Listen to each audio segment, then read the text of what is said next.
hadis itu gampang dipahami, Pak. Gampang dipahami.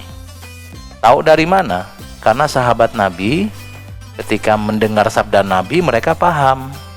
Ketika melihat perbuatan Nabi mereka paham. Padahal mereka masyarakat awam seperti kita. Bukan sarjana-sarjana, bukan. Artinya bahwa Nabi itu kalau ngomong dipahami orang. Nggak mungkin Nabi mau ngomong terus jelimet gitu. Sabda Nabi kok susah dipahami, itu hampir nggak ada, Pak. Kalau saya boleh bilang seperti itu, nggak ada. Jadi sebenarnya hadis itu gampang dipahami. Syaratnya satu, paham bahasa Arab dengan baik. Kalau Bapak nggak bisa bahasa Arab, ya jangankan hadis, Pak. Apapun itu yang berbau bahasa Arab juga nggak akan paham. Nggak paham bahasa Arab. Jadi kalau Bapak bisa bahasa Arab, baca hadis pasti paham. Pasti paham. Karena itu tadi, sahabat Nabi saja mendengar Nabi bersabda langsung paham. Melihat Nabi melakukan sesuatu, mereka langsung paham. Tapi nanti ada beberapa, ini tapinya kebanyakan, Pak ya. Ada beberapa hadis yang tidak bisa dipahami kecuali dengan pendekatan tertentu. Kenapa bisa seperti itu? Karena kita ketika mendengar hadis ini di Indonesia, sementara Nabi ngomongnya di Madinah. Maka terkadang ada hadis yang terkait geografi saat itu. Maka Nabi pernah bilang, ma bainal masyriqi wal maghribi kiblatun. Kiblat adalah arah yang ada di antara timur dan barat.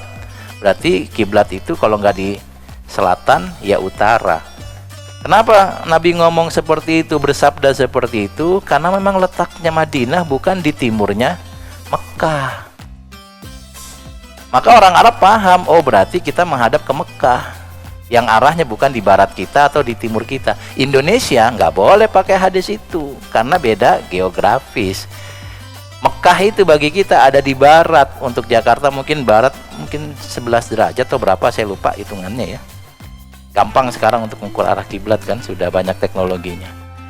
Itu contoh hadis yang tidak dipahami karena memang beda geografis. Banyak nggak? Sedikit, Pak.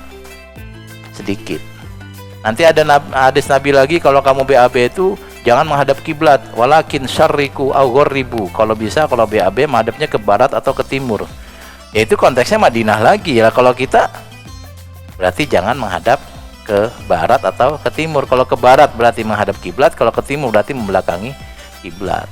Ini konteksnya BAB di tempat terbuka, Pak. Bukan di kamar mandi. Kalau kamar mandi boleh di mana saja. Tahu dari mana? Ada hadis, Pak. Ibnu Umar itu kan adik iparnya Nabi.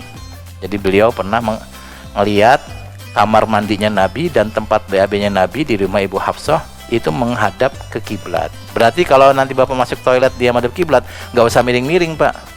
Sesuai posisinya saja. Tapi kalau Bapak lagi di hutan pengen BAB, sebisa mungkin hindari menghadap kiblat.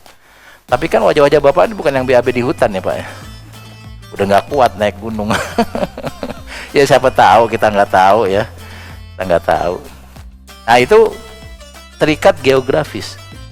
Nanti ada lagi hadis-hadis yang terikat karena kearaban gitu ya, karena memang faktor sosial Arab, budaya Arab. Nah nanti ada beberapa hadis yang kalau kita pahami jadinya kok begini. Nah itu butuh pendekatan tertentu.